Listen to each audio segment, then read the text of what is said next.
Assalamualaikum warahmatullahi wabarakatuh. Okey, buat korang yang tanya-tanya, Mitsubishi TB33 dengan Victa TB33 mana lagi power? Okey, untuk power korang dia sama. Sebab apa? Sebab dia sama-sama 33cc. Tapi untuk heavy duty, mesti lah korang. Untuk heavy duty mesti lagi heavy duty Mitsubishi TB33.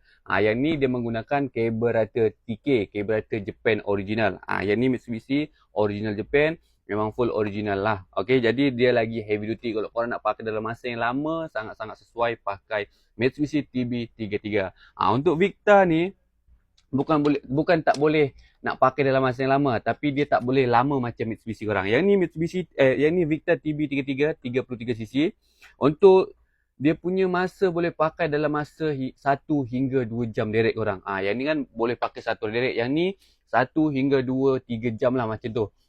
Yang ni dia menggunakan karburator daripada biasa sajalah. Dia punya karburator menggunakan karburator Huawei. Dia menggunakan karburator Huawei. Dia sama macam Ogawa. Tapi untuk Ogawa dengan Victa dia memang lagi heavy duty Victa lah.